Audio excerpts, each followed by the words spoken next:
Ashoka academy offline ఇన్స్టిట్యూట్కు స్వాగతం. ఇక్కడ జ్ఞానం శ్రేష్ఠతను చేరుకుంటుంది మరియు కలలు సాకారం అవుతాయి. విద్యార్థులు తమ అకాడమిక్ మరియు కెరీర్ లక్ష్యాలను సాధించడంలో సహాయపడటానికి నిపుణులైన అధ్యాపకులు, నిర్మాణాత్మక కోర్సులు మరియు కేంద్రీకృత అభ్యాస వాతావరణంతో అధిక నాణ్యత విద్యను అందించడానికి మేము కట్టుబడి ఉన్నాము. అశోక అకాడమీని ఎందుకు ఎంచుకోవాలి? నిపుణులైన అధ్యాపకులు, సంవత్సరాల అనుభవం ఉన్న అధిక అర్హత కలిగిన ఉపాధ్యాయులు, నిరూపిత ఫలితాలు, పోటీ మరియు అకాడమిక్ పరీక్షల్లో విజయం సాధించిన track record, comprehensive study material, బాగా స్ట్రక్చర్డ్ నోట్స్ మరియు ప్రాక్టీస్ టెస్ట్లు, పర్సనలైజ్డ్ అటెన్షన్, వ్యక్తిగత దృష్టి కోసం చిన్న బ్యాచ్ పరిమాణాలు, సందేహ నివృత్తి సెషన్లు, ప్రతి విద్యార్థికి భావనాత్మక స్పష్టతను నిర్ధారించడం, మాక్ టెస్ట్లు అండ్ అసెస్మెంట్లు, పురోగతిని ట్రాక్ చేయడం కొరకు రెగ్యులర్ మదింపులు, ఆఫ్లైన్ క్లాస్ రూమ్ లెర్నింగ్, మెరుగైన ఏకాగ్రత కోసం పరధ్యానం లేని వాతావరణం అందించే కోర్సులు, స్కూల్ అండ్ కాలేజ్ కోచింగ్ 6-12వ తరగతి, సిబిఎస్ఈ, ఐసిఎస్ఈ, స్టేట్ బోర్డులు, పోటీ పరీక్ష preparation, JEE, NEET, UPSC, SSC, banking, మరిన్ని స్కిల్ డెవలప్మెంట్ అండ్ లాంగ్వేజ్ కోర్సులు. అశోక అకాడమీలో ప్రతిభను పెంపొందించడం, భవిష్యత్తును రూపొందించడం.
కూడా త్యాగం చేయడానికి సిద్ధమై అపార్ట్మెంట్ చుట్టూ దిగ్బంధం చేసిన చివరి వరకు కూడా మీకోసం నిజాయితీగా పోరాడిన మిత్రుడు అశోక్ సార్. గట్టిగా చెప్పండి.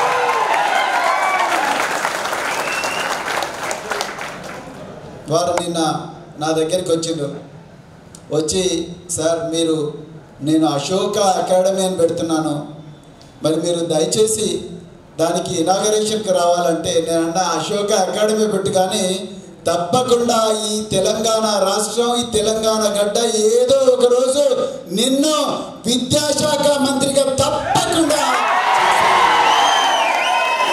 ఈ 35 లక్షల మంది బిడ్డలే కాదు, తెలంగాణలో పుట్టబోయే బిడ్డల భవిష్యత్తును మార్చే ఆ పెన్ను నీ చేతిలోకి వస్తుంది అశోక్ అని చెప్పేసి నేను అశోక్ గారికి చెప్పడం జరిగింది. అవునా కదా మిత్రులారా? మరి మీరందరూ అశోక్ గారి డెమో క్లాస్ వినడానికి వచ్చిండ్రు. మరి నేను మీకు కొన్ని ప్రశ్నలు వేయాలనుకుంటాను, మీరు ఎంతవరకు ఆన్సర్ చెప్తారో చూస్తా.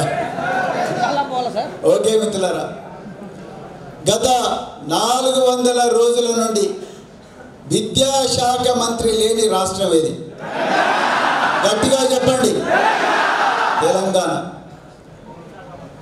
గత 400 రోజుల నుండి 4,000 రూపాయల నిరుద్యోగ భృతి అందని నిరుద్యోగులు ఎక్కడున్నారు? Very good. జాబ్ క్యాలెండర్ ఇంతవరకు లేని రాష్ట్రం ఏది? ఈనాటి ముఖ్యమంత్రి రేవంత్ రెడ్డి గారు 10వ తరగతి విద్యార్థులకు ప్రామిస్ చేసింది ఎంత? ఏ ఆప్షన్ 7,000 రూపాయలు, బి ఆప్షన్ 8,000 రూపాయలు, సి ఆప్షన్ 12,000 రూపాయలు, డి ఆప్షన్ 10,000 రూపాయలు. ఏ ఆప్షన్? 10,000. ఇంటర్మీడియట్ పాస్ అయిన ప్రతి విద్యార్థికి ఎన్ని వేల రూపాయలు ప్రామిస్ చేసిండు? 11,000, 12,000, 13,000, 15,000. 15,000. PhD పాస్ అయినా లేకపోతే ఎంఫిల్ పాస్ అయినా విద్యార్థులకు ఇస్తానన్న పారితోషికం 75,000 రూపాయలు, 85,000 రూపాయలు, 1,00,000 రూపాయలు. ఏది కరెక్ట్? 1,00,000 రూపాయలు. గ్రాడ్యుయేషన్ పాస్ అయితే ఎన్ని వేల రూపాయలు ఇస్తున్నారు? 30,000, 40,000, 50,000, 60,000. 50,000 రూపాయలు. మీ దాంట్లో ఎవరికైనా వచ్చినాయా? అందరు గ్రాడ్యుయేట్సే కదా. వచ్చినాయా? రాలేదు. వచ్చినాయా? తెలంగాణలో 7 జోన్లకు 7 ఎంప్లాయ్మెంట్ ఎక్స్చేంజ్లు ప్రామిస్ చేసిన పార్టీ ఏది? ఏ పార్టీ? Very good. తెలంగాణలో ప్రతి నియోజకవర్గానికి విద్యార్థుల కోసం ఎయిర్ కండిషన్డ్ స్టడీ సర్కిల్ పెడుతున్న పార్టీ ఏది? ఏ పార్టీ? తెలంగాణలో ఇప్పటి వరకు 2 లక్షల ఉద్యోగాలు ఇస్తామని కేవలం 15,000 ఉద్యోగాలు మాత్రమే ఇచ్చిన పార్టీ ఏది? ఏ పార్టీ?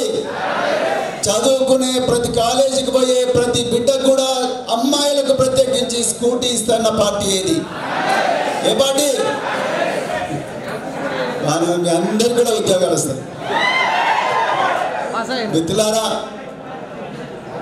నేను ఎందుకు చెప్తున్నా అంటే ఈ విషయం, మీరు ఇంతకుముందు ఒకసారి చెప్పిండు, చాలా బాగా చెప్పిండు. కేవలం మీరు మెమరీ బేస్డ్ పరీక్షలకు మాత్రమే రెడీ అయితే మాత్రం మీసారి మురుగుతారు. ఆలోచించే అభ్యర్థులుగా మారితేనే మీరందరూ కూడా పాస్ అవుతారు, మీ అందరు కూడా ఉద్యోగాలకు వస్తారు. కేవలం మెమరీ బేస్డ్ అయితే మాత్రం మురుగుతారు. దయచేసి గుర్తుపెట్టుకోండి. మరి ఈరోజు అశోక్ గారికి ఎవరైతే ఉద్యోగం ఇవ్వలేదో వాళ్ళకి నేను హృదయపూర్వక ధన్యవాదాలు చెప్తున్నాను. ఆయనకి నిజంగా ఉద్యోగం వచ్చి ఆయన ఎక్కడో టీచరో లేకపోతే లెక్చరర్ అంటే ఇట్లా వేల మంది మనుషులను దోచుకునేవాడు కాదు. వేల మంది, లక్షల మంది నిరుద్యోగుల జీవితాలు మార్చే సత్తా ఉండేవాళ్ళు కాదు. ఆయన నిజంగా దురదృష్టం. ఆయన మరి ఎమ్మెల్సీగా కాకపోవడం. ఈరోజు 58 కేసులున్న ఒక వ్యక్తి ఆయన స్థానంలో ఎమ్మెల్సీ కావడం మన దురదృష్టం, తెలంగాణ ప్రజల అమాయకత్వం. ఇది వాస్తవంగా ఎవరనేది మీకు అనవసరం. ఇక్కడ అర్థమైందా? ఈరోజు ఒక గొప్ప మేధావి, ఒక విజ్ఞాని ఈరోజు ఎమ్మెల్సీ కాకుండా మరి నిరుద్యోగిగా, అంటే రాజకీయ నిరుద్యోగిగా మిగిలిపోయాడు. కానీ ఇతన్ని ఎన్నడో ఒకరోజు మనం అందరం కూడా ఇతన్ని చట్టసభల్లోకి పంపించాల్సిందే. పంపించాలా అవుతా? బరాబర్ పంపించాలి. మిత్రులారా, మరి ఈరోజు నిరుద్యోగుల కోసం ఎంతోమంది గ్రామీణ ప్రాంతాల నుంచి ఇక్కడ ఉద్యోగాల వేట కోసం తమ జీవితం చెప్తాను. సమయం చాలా విలువైంది. మరి ఇంతకుముందు ఒకసారి అన్నాడు, మీ అందరికీ తీర్థం కూడా రెడీగా ఉన్నది. తీర్థం అంటే 90 ml పెట్టారా? ఆర్జినిన్, జాగ్రత్తగా వినండి. Arginine, histidine, isoleucine, lysine, methionine, phenylalanine, tryptophan, tyrosine, valine. ఏంటివి? ఎంతమంది చెప్తారు? ఏంటివి? గట్టిగా చెప్పండి, ఒక్కరు చేసి చెప్పండి. ఏంటివి? గట్టిగా 1% at a time. Amino acids, essential amino acids. ఇది నేను 17 సంవత్సరాల వయసులో చదువుకున్నాను. మళ్ళీ ఎప్పుడు కూడా వాటిని చూసే అదృష్టం కలగలేదు, కానీ ఇప్పటికి కూడా గుర్తున్నాయి. Arginine, histidine, isoleucine, lysine, leucine, methionine, phenylalanine, tyrosine, tryptophan and valine. ఇవి మన కండరాలన్నిటి కూడా ఆ అమైనో యాసిడ్స్ వల్లనే మనం తయారు చేస్తాం, బాడీ తయారు చేస్తారు. నాకు ఇట్లా గుర్తున్నా. ఎందుకు చెప్తున్నా అంటే మిత్రులారా, ఎన్ని కోచింగ్ సెంటర్లు పెట్టినా అశోక్ లాంటి సారు వాళ్ళ చేతిలో మీరు పడ్డా, ఇక్కడ వేదిక మీద ఉన్న నాగయ్య సార్ కానీ ఇంకెంతో మంది సార్లు, మన లాజిక్ అకాడమీ సార్ కానీ వీళ్ళందరి చేతిలో మీరు పడ్డా కానీ పరీక్షను ఏ విధంగా రాయాలి అన్న టెక్నిక్ను ప్రతి కణంలో నిబిడీకృతం చేసుకునే అభ్యర్థి మాత్రమే. నేను మళ్ళీ రిపీట్ చేస్తున్నా, మీరు 3 అటెంప్ట్లు ఇవ్వండి, 30 అటెంప్ట్లు ఇవ్వండి, మీరు గొప్ప గొప్ప కోచెస్ దగ్గరికి వెళ్ళండి, వాజిరామ్ వెళ్ళండి, లేకపోతే శంకర్ ఐఏఎస్ అకాడమీ మీరు తమిళనాడుకి వెళ్ళండి, ఇక్కడ ఆర్సి రెడ్డి దగ్గరికి వెళ్ళండి, లేకపోతే బాలా దగ్గరికి వెళ్ళండి, అశోక్ సార్ దగ్గరికి వెళ్ళండి. లాజు గ్రామీణ ప్రాంతాల నుంచి వచ్చిండు, ఈయన గ్రామీణ ప్రాంతాల నుంచి వచ్చిండు, నేను గ్రామీణ ప్రాంతాల నుంచి వచ్చిన. నేను కూడా 8వ తరగతి వరకు కరెంటు చూడలేదు నల్లమల అడవుల్లో. నేను ఇంటర్మీడియట్ వరకు కూడా తెలుగు మీడియంలోనే చదివిన. నేను కూడా ప్రొఫెషనల్ కాలేజీలో ఇంగ్లీష్ నేర్చుకోవడానికి చాలా చాలా కష్టాలు పడ్డా. కాలేజ్ వదిలిపెట్టి మళ్ళీ ఇంటికి వారిపోయి మా అమ్మ కాళ్ళ మీద పడ్డా, అమ్మ వద్దు తల్లి, నాకు ఈ ప్రొఫెషనల్ కోర్సులే వద్దు.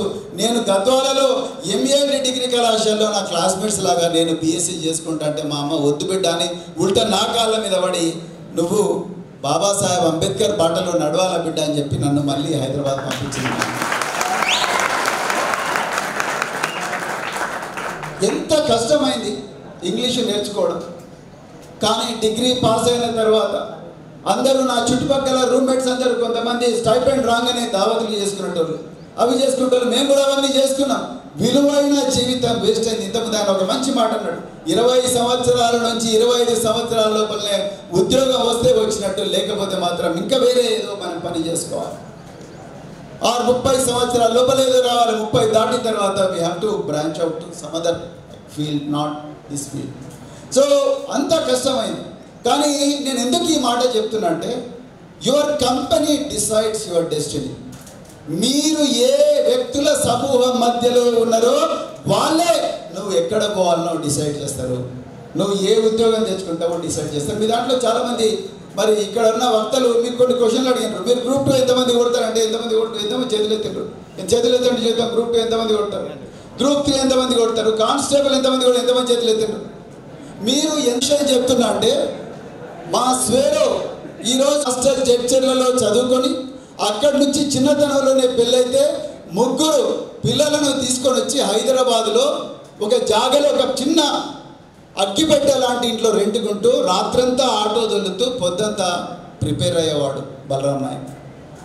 ఈరోజు ఆయన IRS officer, chairman and managing director of Singareni, దాదాపు 50,000 కోట్ల టర్న్ ఓవర్ ఉన్న ప్రభుత్వ కార్పొరేషన్. నేను నేషనల్ పోలీస్ అకాడమీ ట్రైనింగ్లో ఉన్నప్పుడు మా ఉస్తాద్ అన్నాడు, మా ఉస్తాద్ జగన్నాథం అని, ఆయన సీనియర్ ఇన్స్పెక్టర్ చనిపోయాడు. సార్ నువ్వు కానిస్టేబుల్ కావాల్సినాడు ఐఏఎస్ ఆఫీసర్ అన్నావు. నేను చెప్పిన కరెక్ట్ వస్తుందని చెప్పినాడు. ఇది రాకపోతే నేను కానిస్టేబుల్గా పోయడం చెప్పినాడు. కానీ నేను రాత్రింబవళ్ళు కష్టపడి నా చుట్టూ ఉండే రూమ్మేట్స్ అందరు కూడా రాత్రిపూట దావతులు చేసుకుంటారు కాదు. మా అదృష్టం బాగుండి ఇప్పుడు ఆ రోజుల్లో సెల్ ఫోన్లు, వాట్సాప్లు, ఫేస్బుక్లు, ఇన్స్టాలు, ఈ ఎమోజీలు, ఇట్లా పెట్టుడు ఇంకేమన్నా ఉన్నాయా? ఫిల్టర్లు అంటే తెలుసుగా మీకు. ఆ ఫిల్టర్లు, డిపిలు, స్టేటస్లు లక్కీగా ఆ రోజుల్లో లేవు. రోజుకు 16 గంటలు ఎలాంటి కోచింగ్ లేకుండా అందరం కలిసి చదువుకునేటోళ్ళం. బోర్ కొట్టినప్పుడల్లా బయటికి పోయి ఛాయ్ తాగొచ్చేటోళ్ళం, లేకపోతే ఆకలి అయితే బ్రెడ్ ఆమ్లెట్ పాల పొడితోని ఛాయ్ కాసుకొని తాగేటోళ్ళం. ఫస్ట్ డికే శ్రీనివాస్ అనే వ్యక్తికి బ్యాంకులో ప్రొబేషనర్ ఆఫీస్ వచ్చింది, దాని తర్వాత ఐఆర్ఎస్ అయింది. దాని తర్వాత సుబ్బారెడ్డి అనే ఇంకొక వ్యక్తికి ఆల్ ఇండియా 22 ర్యాంక్ వచ్చింది మిత్రులారా ఐఏఎస్లో. All India 22 rank. తల్లిదండ్రులు ఇద్దరు వ్యవసాయదారులు, వెస్ట్ గోదావరి వీరవాసం.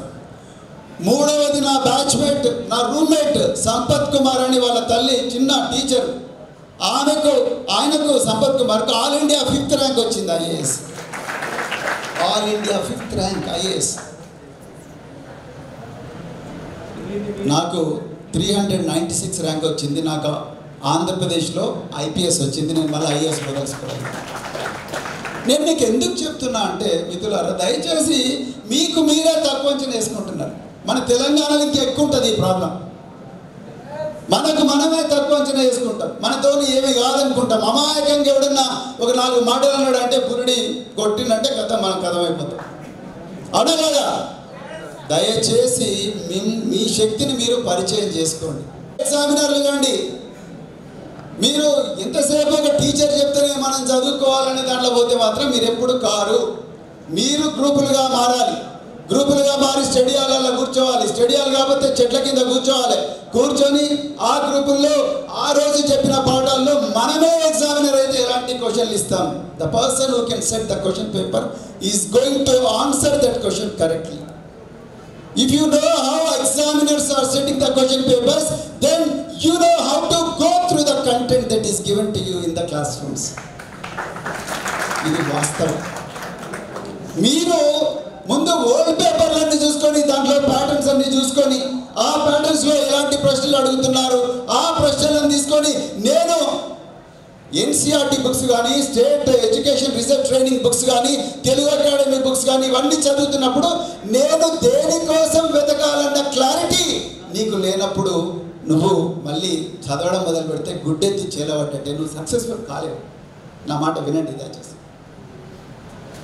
నేను ఫస్ట్ టైం రాసినప్పుడు ఫెయిల్ అయినా, నాకు ఇచ్చేది కచర అనిపించింది. మా ఇంటికి పోలేను, నేను ఫ్రెండ్స్ ముందర ముఖం చూపించలేను, ఎందుకంటే నేను పీజీలో గోల్డ్ మెడలిస్ట్.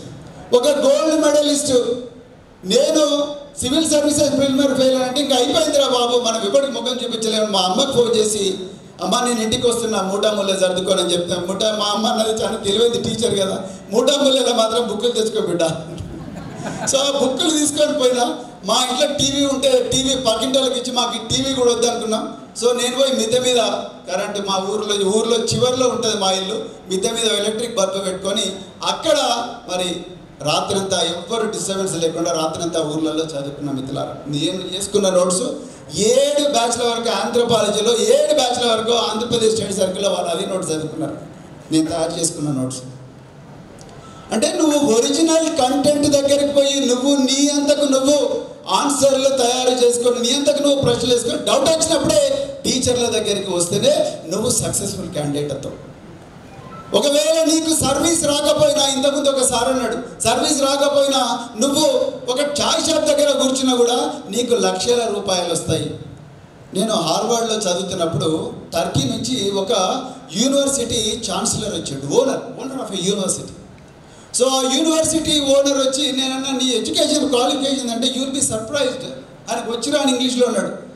నేను ల్యాబ్ అసిస్టెంట్, కానీ నాకు ఈ ప్రొఫెసర్లందరూ ఎక్కడ దొరుకుతారు, ఈ ప్రొఫెసర్లందరూ ఎట్లా పాఠాలు చెప్తారు, ఈ ప్రొఫెసర్లందరికీ ఎంత జీతం ఇవ్వాలి, ఈ ఎడ్యుకేషన్ మెటీరియల్ ఎక్కడ దొరుకుతుంది అన్న కామన్ సెన్స్ ఉంది. ప్రతిరోజు కూడా నేను వాళ్ళందరూ ఎక్కడ దొరుకుతారని చూసి వాళ్ళందరి పేర్లు కూడా డైరీలో రాసుకొని ఎప్పుడైతే నా ఉద్యోగం పోయిందో ఒక బ్యాంక్ దగ్గరికి పోయినా నేను తీసుకొని వచ్చిన ఆస్తిని తాకట్టు పెట్టి చిన్న కాలేజ్ పెట్టినా. ఇప్పుడు 2 యూనివర్సిటీలకు ఓనర్ అని చెప్పిండు, హార్వర్డ్ గ్రాడ్యుయేట్ స్కూల్ ఎడ్యుకేషన్. ఇది ఎప్పుడు సాధ్యమవుతుంది? నీ బ్రెయిన్కి నువ్వు పని పెట్టినప్పుడే సాధ్యమవుతుంది. నువ్వు గుడ్డేది చేయబడ్డట్టు ప్యాసివ్గా నువ్వు వాళ్ళకి కోచింగ్ మెటీరియల్ ఇస్తారు, కోచింగ్ మెటీరియల్లో క్వశ్చన్లు ఉంటాయి, క్వశ్చన్లలో ఆన్సర్లు ఉంటాయి, ఆన్సర్లు తీసుకొని ఎగ్జామినేషన్ పోతే 2 నిమిషాలు నేను అక్కడ కింద పడేస్తారు. Because competitive examinations are a psychological war between the candidate and the paper setter. అది ఒక జ్ఞాన యుద్ధం, చాలా తీవ్రమైన యుద్ధం. ఆయన నీకోసం ట్రాప్లు వేస్తాడు, ఆ ట్రాప్లు తట్టుకొని ఆ ట్రాప్లో పడకుండా నువ్వు కరెక్ట్ ఆన్సర్ దగ్గరికి వెళ్ళాలి. దానికి విపరీతమైన సాధన అవసరం, ఒంటరిగా చేయలేవు. నా రిక్వెస్ట్ మీ అందరికి ఒకటే, ప్లీజ్ ఫార్మ్ యువర్సెల్వ్స్ ఇంటూ గ్రూప్స్. దయచేసి స్టడీ గ్రూప్స్గా మారండి. ఆ రోజు ఇచ్చిన కాంటెంట్ సామాజిక నేపథ్యాన్ని గుర్తుపెట్టుకోండి. మన తల్లిదండ్రులు ఏ దుర్భరమైన స్థితిలో బతుకుతున్నారో గుర్తుపెట్టుకోండి. ఏ విధంగా రకరకాల రాజకీయ పార్టీలు వాళ్ళని మోసం చేస్తున్నారు.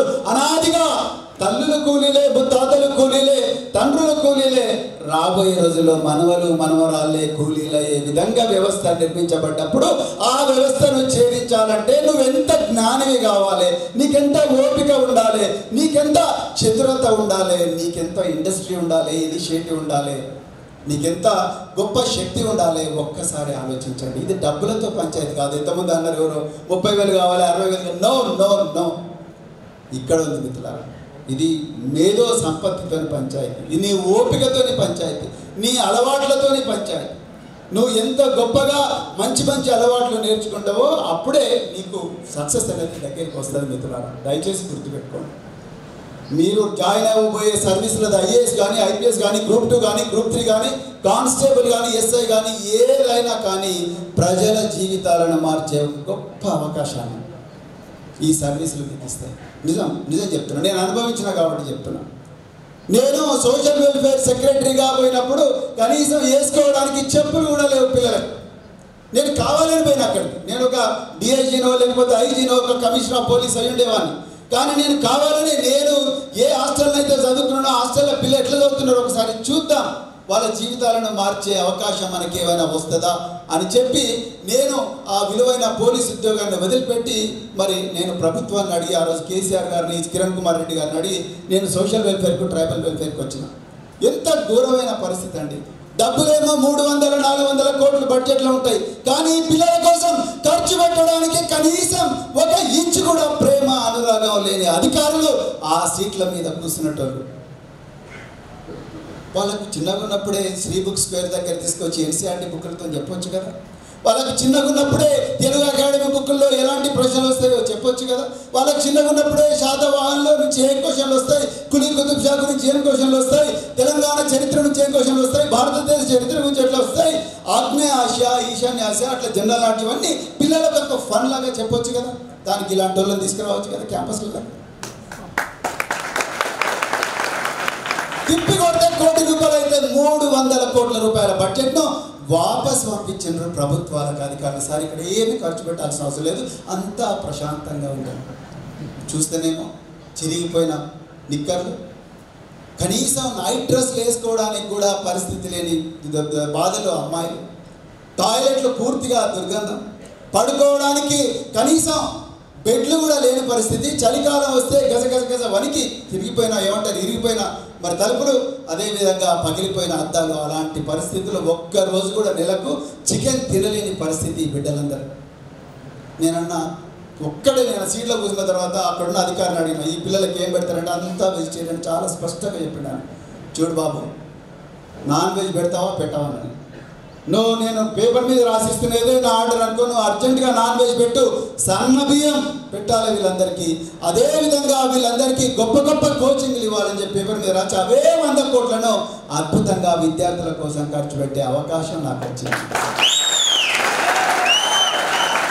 ఒకప్పుడు ఆంధ్రప్రదేశ్ ఉమ్మడిగా ఉన్నప్పుడు కేవలం ఇన్ని గురుకుల పాఠశాలలో కేవలం 3 మంది విద్యార్థులు జాయిన్ అయినప్పుడు మీ చేతిలో ఉండే పెన్ను ఏదైతే ఉందో ఆ పెన్నుకుండే పవర్ గురించి నేను మీకు చెప్తున్నాను. వాడెవడైతే డబ్బులు చేసుకుంటాడో లేకపోతే అక్రమంగా డబ్బులు సంపాదిస్తాడో వానికి ఆల్రెడీ 2 కారాగారాలు ఉన్నాయి. ఏంటివి? చెంచల్గూడ అండ్ ఇంకోటి ఏంది చెర్లపల్లి. ఇదన్నా కరెక్ట్ చెప్పండి. చెంచల్గూడ, చెర్లపల్లి రెడీగా ఉంటాయి. ఆడ రిస్క్ తీసుకొని పోతాడు, దాని తర్వాత అక్కడి నుంచి మొత్తం కూడా రోడ్ల మీద పడి మళ్ళీ పిచ్చ వెళ్ళే పరిస్థితి వస్తుంది. కానీ మంచి చేయాలనుకునేవాడు గవర్నమెంట్లో 2.5 లక్షల కోట్ల బడ్జెట్ ఉంటుంది. ఆ 2.5 లక్షల కోట్ల బడ్జెట్ మీద నీకు చాలా వరకు కూడా అధికారం ఉంటుంది. ఆ అధికారంతో వేల మంది, లక్షల మంది విద్యార్థుల జీవితాలు మార్చవచ్చు. అందుకొరకే గవర్నమెంట్ ఉద్యోగం ప్రయత్నం చేయండి. కానీ మామూలుగా నామకే వస్తే ఇళ్లలో పెళ్లి సంబంధాలు చూస్తున్నారు. హైదరాబాద్ ఉంటే ఆ పంచాయతీ పోతుందని అనుకొని హైదరాబాద్కి వస్తున్నారు. రైట్, ఆ ఊరంతా బోర్ కొడుతున్నది, దోస్తుల నుంచి కొంచెం దూరంగా పోదాం. హైదరాబాద్ అయితే మంచిగా దిల్సుఖ్నగర్లో ఏమంటారు బవార్చీలను బిర్యానీ తినుకుంటా, తర్వాత నీలోఫర్లో ఛాయ్ తాగుకుంటా, అప్పుడప్పుడు వచ్చి ఏమంటారు సంధ్యా థియేటర్లో అల్లు అర్జున్ సినిమాలు తీసుకుంటా దాని తర్వాత ఏదో ఎగ్జామ్ రాసినామని మమ్మ అనిపించుకొని మళ్ళీ ఇంటికి అందుకోసం వస్తే మాత్రం తెలంగాణ ముందరికి పోదు, మనం ముందరికి పోదు. అందుకొరకే మిత్రులారా, దయచేసి మీ అందరికీ మళ్ళీ రిక్వెస్ట్ చేస్తున్నాను. అశోక్ గారు చాలా కమిటెడ్ పర్సన్. ఆయన అశోక్ అకాడమీ పెట్టినందుకు చాలా ఆనందంగా ఉన్నది. దయచేసి నేను మీకు 10 పాయింట్లు చెప్పి ముగిస్తాను. స్వేరో నెట్వర్క్లో నేను social welfare do what I love and be different. I shall always think big and aim high. I shall be hard working, honest and punctual. I shall never blame others for my failures. నా తప్పులకు ఎవ్వరిని కూడా నేను నిందించను. I shall neither beg nor cheat. I shall repay what I borrow. I shall never fear the unknown. And I shall I shall never give up. నేను తలపెట్టిన ఏ కార్యక్రమాన్ని కూడా సాధించే వరకు మడమ తిప్పను, ఇంటికి పోను, అది సాధించిన తర్వాత ఇంటికి పోతాను అన్న భావనతోనే మీరు ప్రతి రోజు కూడా చదవండి. అశోక్ సార్ దగ్గరికి పోయినాం, అది చెప్పిండు, ఇంటెన్సివ్ బ్యాచ్ అన్నాడు, సెల్ ఫోన్లు బంద్ చేయించిండు. లాస్ట్ చూస్తే మాత్రం నేను రోడ్డు మీద పడ్డాను, ఆయన మీద ఏడిస్తే మాత్రం ఇది ఘోరమైన నేరం. అర్థమైందా? మన వాళ్ళు అందరూ అదే అంటారు, అశోక్ డౌన్ డౌన్ అని రోడ్ల మీదకి వస్తారు. మాకు అధ్యక్షుడు ఈ మెసేజ్ అందరికీ చేరేదాకా ఫార్వర్డ్ చేయండి అని వాట్సాప్లో మెసేజ్ రావడం, ఇది టాయిలెట్లో కూర్చొని కూడా వాట్సాప్ మెసేజ్ రాయొచ్చు, ఇన్స్టాగ్రామ్ పోస్టులు పెట్టి, దయచేసి అవన్నీ చేయకండి. సెల్ ఫోన్లకు దూరంగా ఉండడం. I really appreciating for banning the mobile phones in the classrooms. మంచి పని చేశారు వాళ్ళు, బ్యాన్ చేసి. Because the cell phones are created to grab your attention. నీకు మంచి చేస్తున్నట్టే కనిపిస్తుంది. వాట్సాప్ ఓపెన్ చేస్తే ఫస్ట్ 10 మెసేజ్లు మంచిగా కనిపిస్తాయి, 4వ మెసేజ్లో రేవంత్ రెడ్డి చెప్పిన విషయాలు చూస్తే దిమ్మ తిరిగిపోతుంది అని వస్తుంది.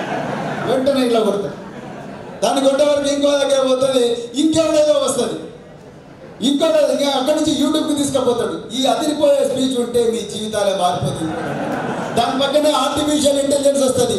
10 లక్షలతో 100 కోట్లు సంపాదించిన ఈ వ్యక్తిని తెలుసుకుంటే మీ జీవితమే మారిపోతుందంట. ఏమీ లేకుండా 100 తులాల బంగారం వేసుకున్న ఈ మహిళను చూసి చాలా నేర్చుకోవాలని ఇంకొకరు అంటారు. అట్లా తిరుగుతూనే ఉంటుంది. టైం చూసే వరకు 1:30 అయితే ఆకలి అవుతుంది, బంద్ చేసి మళ్ళీ పోతాం బస్. అవునా? జరుగుతూనే ఇదే కదా. Because there is a war for your attention, there is a war for your time, there is a war for your money. Because you are the commodity. Your time is the commodity, and somebody is sitting across Atlantic is trying his best using all the technologies to steal your valuable time from you and sell your data to someone whom you do not know. You will never know him in your lifetime. ఇది జరుగుతున్నది. అందుకని నా request, cell ఫోన్లకు దూరంగా ఉండండి. Time సరదాగా ఉన్నప్పుడు 4 చూసుకోండి, అంతే తప్ప రోజు దాని చుట్టే తిరుగుతూ. టెలిగ్రామ్, ఈ మధ్యన టెలిగ్రామ్ పంచాయతీ వచ్చింది. టెలిగ్రామ్లో ఈ ఛానల్ చూస్తే మీకు 100కు 100 మార్కులు వస్తాయంటారు. వస్తాయా? ఇంపాసిబుల్. నా మాట వినండి, రావట్లా. మీరు మళ్ళీ ఇలాంటి వ్యక్తుల సాహచర్యంలో ఉండి వాళ్ళు మంచి మాట చెప్తే విని మీరు స్టడీ గ్రూప్లలో దయచేసి స్టడీ చేస్తూనే మీరు ఎన్ని క్వశ్చన్ పేపర్లు సాల్వ్ చేస్తే అన్ని క్వశ్చన్లు సాల్వ్ చేస్తూనే మీరు ఓన్గా మీ మెటీరియల్ తయారు చేసుకుంటే రేపు అగర్సే ఉద్యోగం రాకపోయినా మీరు కూడా అశోక్ గారి లాగా గ్రామీణ ప్రాంతాల్లో కోచింగ్ అకాడమీలు పెట్టుకోవచ్చు. 100%. సౌత్ కొరియాలో 1 person is earning $8 million per year by coaching. You know that? $8 million per year is earning. $1 equals 87 rupees.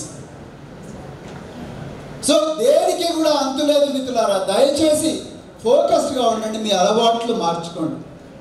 అలవాట్లు మార్చుకొని మీ జీవితాలను కూడా మార్చుకొని తెలంగాణ తలరాతలను మార్చాలని కోరుకుంటూ, అదేవిధంగా మరి 6 గ్యారంటీల పేరుతో ఆగమాగం చేసి తెలంగాణ ప్రజలందరికీ కూడా అనస్థీషియా ఇచ్చి అడ్డదారిన అధికారం పీఠం ఎక్కిన ఈ పాలకులను గద్దెదించి తెలంగాణలో ఉండే 35 లక్షల మంది నిరుద్యోగ బిడ్డల చేతిలోనే తెలంగాణ సంపద కోసం, తెలంగాణ సంపదను పెట్టే విధంగా చేసే ఏ పోరాటంలో కూడా నేను అశోక్ గారితోని ఎంబడి ఉంటానని చెప్తూ, మీ అందరితో ఉంటామని చెప్తూ, తప్పకుండా ఆనాడు కేసీఆర్ గారు మరి మనకు ఒక్కటే రోజు 80,000 ఉద్యోగాలు ఇచ్చిండు.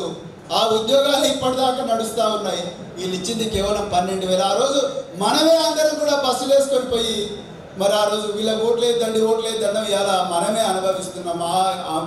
ఏమరపాటు ఉండకూడదని, అప్రమత్తంగా ఉండాలని, ప్రతి ఎజెండా వెనుకున్న ఒక రహస్య ఎజెండాను, ప్రతి నినాదం వెనుకున్న ఒక రహస్య ఎజెండాను మీరు అర్థం చేసుకోవాలని చెప్తూ, మీరందరూ కూడా ప్రభుత్వంలో ఉండాలని కోరుకునే వాళ్ళలో నేను మొదటి వ్యక్తిని అని చెప్తూ మరొక్కసారి మీ అందరికీ కూడా హృదయపూర్వక ధన్యవాదాలు చెప్తూ జై తెలంగాణ. 50 సంవత్సరాల వయసులో కూడా మళ్ళీ ఆర్ఎస్ఏలు చేసే గ్రేన్ ట్రైనింగ్స్ మళ్ళీ చేసింది సార్. గ్రెయిన్ ట్రైనింగ్ అంటే ఎట్లా ఉంటుంది, చాలా క్రిటికల్. పోలీస్ డిపార్ట్మెంట్లోనే గ్రెయిన్ ట్రైనింగ్ అంటే చాలా క్రిటికల్. ఆ బాడీని ఫిట్నెస్ చేసుకోవడం కోసం 50 సంవత్సరాల వయసులో మళ్ళీ 100 కిలోల బరువు వేసుకొని అడుగులలో ఉరికిన వ్యక్తి ఎవరంటే ఆర్ఎస్పీ సార్. అంటే కమిట్మెంట్ ఉందా? వ్యక్తికి ఎవరికైనా కమిట్మెంట్ ఉంటే ఈ 7 ఎవరెస్ట్ శిఖరం ఎక్కొచ్చు. ఒక మారుమూల పాలమూరు జిల్లాకి వెళ్ళి వచ్చి చదువు అనే రంగంలో ఒక ఎవరెస్ట్ శిఖరాన్ని ఎక్కిన వ్యక్తి ఆర్ఎస్వి సార్. ఇలా మాకు ముఖ్య అతిథిగా వచ్చి కొన్ని వేల మందికి ఇవాళ మీ అద్భుతమైన స్పీచ్ ద్వారా వాళ్ళందరిలో మోటివేషన్ కల్పించినందుకు ఆర్ఎస్వి సార్కి ప్రత్యేకమైన ధన్యవాదాలు చెప్తా ఉన్నాను. ఈ ప్రోగ్రామ్ సక్సెస్లో నా వెనుకగా ఉన్నటువంటి విక్రమ్ టెక్నికల్ టీం కావచ్చు, మొత్తంగా మొన్న ఎమ్మెల్సీ ఎన్నికల టైంలో కావచ్చు, ఏదైనా విక్రమ్ మొత్తంగా అరేంజ్ చేయడంలో విక్రమ్ నాకు మొత్తం తోడుగా ఉన్నాడు, నా స్టూడెంటు. అలాగే గౌస్ కానీ, అలాగే సుకేష్ కానీ, మా మిస్సెస్ మొత్తం నేను మైక్ పట్టుకొని బయట తిరిగితే ఇంట్లో మొత్తం కూడా చూసుకునేది ఆమెనే. మీకు కోర్స్ ఇవ్వాలన్నా, మెసేజ్ పాస్ చేయాలన్నా, అడ్మిషన్ ఇవ్వాలన్నా, కోర్సు డిజైన్ చేయాలన్నా, కాకపోతే ఫీజు కాడ నేను 2000 పెడతా అంటే ఆ 3000 పెట్టామంటారు. కాబట్టి పంచాయతీ వస్తుంది. ఎందుకంటే వ్యవస్థ ఏంది, ఎవరికి ఎంత ఇవ్వాలని లెక్కలు తెలుసు కాబట్టి అట్లా ఉంటుంది. మనది చూద్దాం, రేపు సంగతి రేపు చూద్దాం. ఇవ్వాలనేది పరిస్థితి. మీరందరూ ఇక్కడికి చాలా ఉత్సుకత వచ్చారు. మీకు కావాల్సినంత మోటివేషన్ ఇచ్చాము. అది ఇంటెన్సివ్ బ్యాచ్ రేపటి నుంచి క్లాస్ స్టార్ట్ అవుతుంది, రెగ్యులర్ బ్యాచ్ కూడా స్టార్ట్ అవుతుంది. ఒక 4-5 రోజులలో క్లాసెస్ ఉంటాయి. చెప్తాను. ఇక్కడ చాలా మంది మీకు ఒక 330-350 రూపాయలు దొరుకుతుంది. ఆ 350 కాదు, మీకు అంతకంటే వాల్యూ చేసే 2000 రూపాయలు వాల్యూ చేసేగా నా కోర్సు మీ అందరికీ ఏదో ఒక సందర్భంలో ఫ్రీగా ఇస్తాను. మాట అంటే అశోక్ సార్ మాట నిలబెట్టుకుంటారు. ఎందుకంటే ఇంత క్రౌడ్ ఉంది, నేను పుస్తకాలు మొదలు పెడితే చిన్న తొక్కిసలాట అయిందనుకో, ఆ జీవితాంతం బాధపడే కూడా సరిపోదు. అవునా కదా? పుస్తకం ఇంపార్టెంట్ కాదు, మనకేమైనా చిన్న ఇంత క్రౌడ్ ఉంది, ఒక్కసారి ఎగబడితే దాంట్లో కింద పడితే పరిస్థితి ఏంటంటే ఘోరంగా ఉంటుంది. కాబట్టి ఆ కోర్సు వాల్యూ మీకు 330 రూపాయల బుక్ కాదు, మీకు 2000. అది చాలా బాధపడే సందర్భం వస్తుంది. దయచేసి అర్థం చేసుకుంటారని, పెద్ద మనసు అర్థం చేసుకున్నారు. సార్ ఇంతసేపు పిలిపించి అన్ని ముట్టి చెప్పిండి అసలు చెప్తలేడు అనే ఫీలింగ్ ఉండొద్దు. కోర్సు ఇస్తా మీకు 3 నెలల వాల్యూతో నా ఉద్యమ చరిత్ర 150 మార్కుల ఉద్యమ చరిత్ర క్లాసు రాష్ట్ర వ్యాప్తంగా 1 టైం మీకు కంపల్సరీగా ఫ్రీగా ఇస్తా. ఇప్పుడు ఇచ్చినా మీరు యూజ్ చేసుకోలేదు. మెయిన్ టైం ఈరోజు Ashoka academy offline classes RS Praveen sir చేతుల మీదుగా ప్రారంభించడం జరిగింది. 100% రెగ్యులర్ క్లాసులు నడుస్తాయి. నా అకాడమీ పేరు అశోక్ సార్పై నమ్మకంతో మామూలు ఎక్కడైనా డెమో పెడితే 100-200 మంది వస్తారు. వాళ్ళ డెమోకు దాదాపుగా 4000 మంది. ఎందుకంటే అశోక్ సారు నిరుపేద విద్యార్థుల కోసం గతంలో దాదాపు 1,00,000 మందికి ఉచితంగానే ఆన్లైన్లో కోచింగ్ ఇచ్చారు. నా అకాడమీ ఆధ్వర్యంలో మళ్ళీ ఆఫ్లైన్ క్లాసెస్ కూడా స్టార్ట్ చేస్తానని చెప్పగానే కొన్ని వేల మంది విద్యార్థులు ఇలా నాకు డెమోకి వచ్చి సక్సెస్ చేశారు. ప్రభుత్వాన్ని కూడా నేను ఒకటే హెచ్చరిస్తూ ఉన్నాను, నిరుద్యోగుల పేరు చెప్పి ప్రభుత్వం ఇలా అధికారంలోకి వచ్చింది, వాళ్ళని ఇలా మభ్య పెడుతుంది. రేపు మాపంటూ సంవత్సరంలోకి 2 లక్షల ఉద్యోగాలు ఇస్తామంటూ మభ్య పెడుతూ కాలం గడుపుతూ సంవత్సరం కూడా దాటిపోయింది. మళ్ళీ ఎన్నికల పేరుతో వాయిదా వేసే ప్రయత్నం చేస్తూ ఉంది. మీకు మే 31 డెడ్లైన్ పెడతా ఉన్నాం. మే 31లోగా నోటిఫికేషన్లు అన్నీ మీరు చేసిన వాగ్దానాలకు సంబంధించినటువంటి ఇయర్ క్యాలెండర్ కనుక అమలు చేయకపోతే మళ్ళీ 1,00,000 మందితో రోడ్లు ఎక్కుతాం. గతంలో టీఆర్ఎస్ గవర్నమెంట్ని కూలగొట్టాం. వాళ్ళకి 10 ఏళ్ళు పట్టింది. మీకు అంత టైం పట్టదు, 2 ఏళ్ళు కూడా పట్టదు. మరొక అస్సాం గణపరిస్థితిలాగా తెలంగాణ నిరుద్యోగులంతా ఉద్యమిస్తారు. ఇక్కడ తక్షణమే మీరు ఇయర్ క్యాలెండర్ అమలు చేసి నిరుద్యోగులకు బాధలు తీర్చాలని డిమాండ్ చేస్తూ ఉన్నాను. అశోక్ అకాడమీ నమ్మి వచ్చిన విద్యార్థులు ఖచ్చితంగా వాళ్ళ స్టాండర్డ్స్ అందిస్తూ కోచింగ్ ఇవ్వడానికి ఒక ఇన్స్టిట్యూట్ డైరెక్టర్గా ఒక ఫ్యాకల్టీ కోచింగ్ ఇస్తాను. నిరుద్యోగుల సమస్యలు వచ్చినప్పుడు వాళ్ళ వెంట నడుస్తానని మీ యొక్క సాక్షి ఇస్తాను.